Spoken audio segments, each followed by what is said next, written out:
뉴욕 증시 마감 코멘트 영상 보고 오셨습니다. 밤사이 업데이트된 해외 뉴스 확인해드리는 시간이죠. 매일 이 시간 유한타증권 유동원 본부장 수고해주고 계십니다. 어서 오세요. 안녕하십니까. 화면을 통해 뉴스 바로 확인해 보시죠. 제롬 파월 연준 의장은 하원 증원에 참석해 인플레이션 대응에 전념하겠다며 경기 침체가 필연적이지 않다고 말했습니다. 미국의 6월 제조업 경기 모멘텀이 약 2년 만에 가장 부진한 수준을 나타냈습니다. 스탠더드앤푸어스 글로벌에 따르면 6월 제조업 구매관리자 지수 예비치는 23개월 만에 가장 낮은 52.4로 집계됐습니다. 중국 돼지고기 가격이 다시 꿈틀거리고 있습니다. 중국 증권시보는 지난 6월 20일까지 최근 석 달간 생돈 가격 상승폭이 42%에 달했다고 보도했습니다. 월스트리트 저널은 한때 대표적 성장주로 꼽혔던 페이스북과 넷플릭스가 이제 가치주 취급을 받는다고 보도했습니다. 시진핑 중국 국가주석은 봉쇄 위주의 고강도 방역으로 경제가 타격을 입고 있는 상황에서도 올해 중국의 경제 성장률 목표치 5.5% 달성을 위해 노력할 것이라고 말했습니다. 세계 최대 배터리사인 중국 CATL이 한 번 충전하면 1000km를 주행할 수 있는 차세대 전기차 배터리를 개발해 내년 양산에 들어간다고 공식 발표했습니다. 이와 함께 로이터 통신은 CATL이 기아의 전기차용 배터리를 공급하기 시작했다고도 보도했습니다. 자, 첫 번째 뉴스는요. 이 힘들었던 한 주 마지막 거래일까지 심장을 철렁이게 하는 소식입니다. 키워드는요. 일단은 예상치 하회했던 경제 지표들 소식으로 한번 정리를 해보도록 하겠습니다. 6월 S&P 글로벌 제조업 PMI 예비치가 52.4로 지금 23개월 만에 최저치를 기록을 했는데요. 자, 관련해서 경제 지표 발표된 거 쫙 정리를 한번 해볼까요? 네. 자, 말씀하신 대로 글로벌 미국 제조업 PMI 지표 5월달 숫자가 나왔는데 5월달에 57에서 6월달 숫자가 나왔는데 52.4로 하락을 했습니다. 이 숫자가 시장 기대치가 56이었으니까 굉장히 많이 낮게 나왔습니다. 생산량과 신규 주문이 위축되면서 거의 2년 내에 공정활동이 가장 느리게 성장했음을 시사하는 숫자라고 말씀을 드리겠습니다. 여전히 50 이상이기 때문에 확장은 되고 있으나 성장 속도가 굉장히 둔화가 됐다라고 보시면 되겠습니다. 인플레이션, 자재 부족 및 배송 지연으로 인해서 일부 고객들이 상품 구매를 일시적으로 중단하거나 낮추거나 또 새로운 감소가 나타나면서 전체적으로 지금 2020년 중반 팬데믹 이후에 가장 안 좋은 숫자가 나오고 있습니다. 지금 가격 면에서 투입물 가격이 2021년 4월 이후에 가장 낮은 상승률을 보였고요. 생산량도 1월 이후에 가장 적게 오르는 모습을 보여주고 있습니다. 전체적으로 어쨌든 생산 전망에 대해서도 앞으로 낮은 신뢰도를 지금 나타내고 있는 상황이 되겠습니다. 여기에 나와 있듯이 52.4가 나왔고요. 또한 비제조업 PMI 지표, 그러니까 서비스 PMI 지표도 발표가 됐는데요. 5월달 53.4에서 6월달 51.6으로서 5개월 만에 최저치를 기록하는 모습을 보여주고 있습니다. 예상치인 53.5보다 크게 밑도는 숫자가 나오고 있고요. 전체적으로 이 신규 주문의 급격한 감소와 신규 수출 주문이 빠른 속도로 감소되는 그런 모습이 나오면서 이런 숫자가 나오고 있습니다. 여기서 또 더해서 실업수당 관련해서 지금 신규 청구 건수의 숫자가 발표가 됐는데 계속해서 살짝 좀 예상보다 높은 숫자가 나오고 있습니다. 22만 9천 건이 나오고 있고요. 예상치인 22만 7천 건보다 2천 건 정도 더 높은 숫자가 나오고 있습니다. 자, 이렇게 숫자가 안 좋게 나왔는데도 불구하고 미국 증시가 제법 높은 반등을 보여줬습니다. 많은 분들은 이 PMI 지표가 깨지는 모습이 나오면서 시장이 급락할 것이다, 뭐 이런 예측을 했었지만 여전히 지금 현재의 가격대는 이미 경기 침체를 상당 부분 반영을 한 그런 지수대라는 것을 확인해 주었습니다. 결국 이제부터 중요한 것은 앞으로 얼마나 경제가 영착륙을 할 것이냐, 경착륙을 할 것이냐, 어느 정도의 성장률로 떨어질 것이냐 하는 부분이 중요하겠습니다. 자, 지금 현재 미국의 경제 성장률을 한번 보시면은요. 5.5% 수준에서 3.5% 수준으로 1, 4분기에 떨어졌어요. 이게 완전히 뭐 0%까지 간다. 이러면 이게 경기 침체가 되겠죠. 그렇지만 3.5에서 예를 들어서 2%로 떨어진다. 그것은 연착륙입니다. 그래서 이런 부분을 보고 판단을 해야 되겠고요. 앞으로 이것이 어떻게 판단이 될 거냐면 결국 미 연준이 금리를 얼마나 빠르게, 얼마나 많이 올리느냐에 따라서 결정이 날 수도 있습니다. 어쨌든 지금 현재의 상황으로서 저희가 보는 S&P 500의 밸류에이션과 매력도를 보면 여전히 이익 증가율이 올해 높게 나오고요. 내년에도 어느 정도 한 자릿수가 나올 거라고 예측이 지금 되고 있습니다.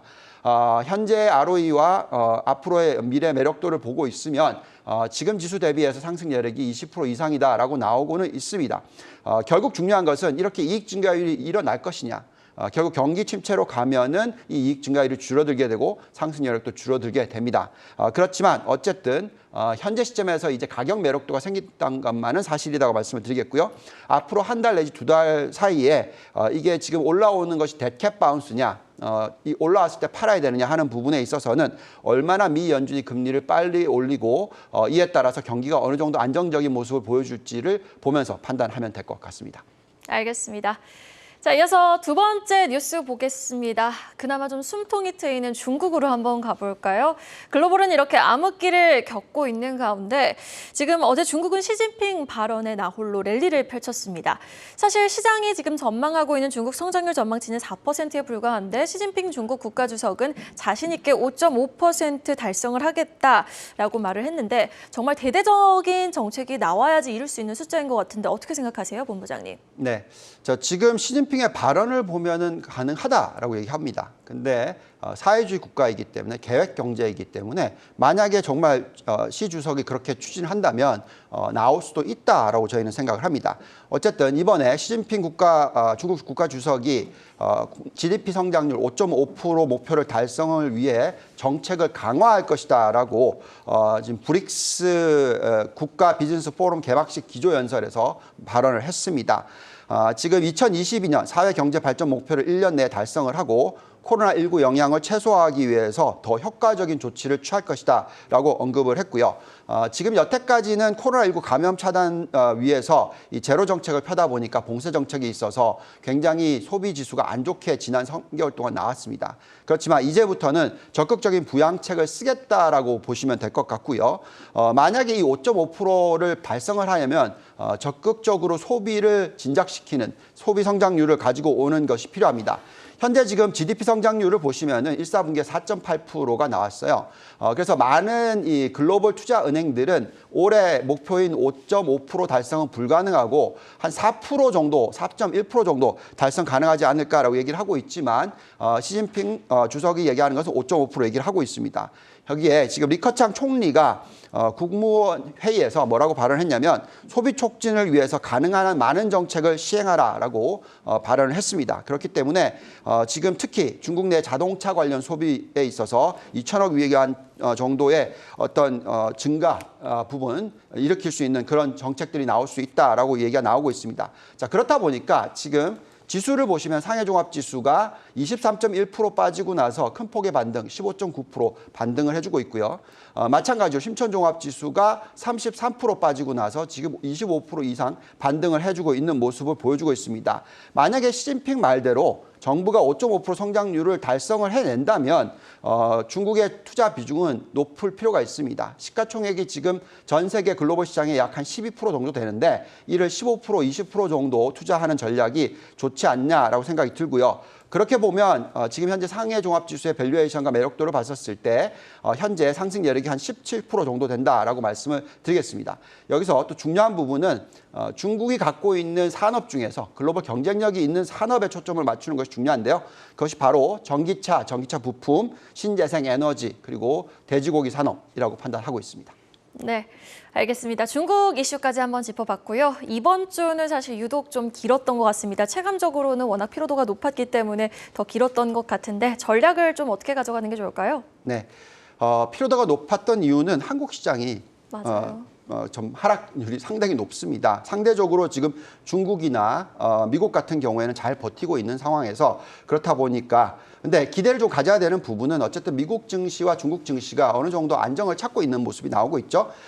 지금 미국 증시는 고점 대비해서 S&P 500이 24% 하락을 했었고 나스닥이 34% 하락을 했었기 때문에 이미 상당 부분 경기 침체가 반영이 됐다라고 말씀을 드리고 있습니다. 또 여기서 미 연준이 금리를 올리는 속도가 3%에서 3.5% 수준까지 기준금리를 올리고 나면 더디어질 것이다라고 예측을 하고 있어서 그렇게 되면 그때부터는 시장이 상승할 수 있는 여건을 만들어준다라고 판단이 됩니다. 앞으로 한 달 내지 3개월 사이에 인플레이션 숫자와 금리 인상 속도를 확인하는 시간은 필요하지만 계속 하락하기보다는 옆으로 횡보하는 장세가 나올 것이고요. 9월 22일 날부터 금리 인상 속도가 0.25%로 뚝 떨어진다면 그때부터는 상승할 수 있는 여건이 만들어진다라고 생각이 듭니다. 그래서 지금 현재 보시면 미 연준의 금리 인상 예상 도표가 굉장히 중요한데요. 다음 달에 7월에 있을 때는 0.75%. 그리고 나서 9월 달에 0.5, 11월 달에 0.25, 12월 달에 0.25가 된다면 이 9월 22일이 변곡점 포인트가 된다라고 말씀을 드리겠고요. 그렇다면 지금 현재 시점에서 너무 비관적으로 보시지 말라는 말씀을 드리겠습니다. 네, 추석까지는 좀 한번 잘 버텨보는 횡보장이 되기를 바라보겠습니다. 지금까지 유동환 본부장과 함께 봤습니다. 오늘 말씀 고맙습니다. 감사합니다.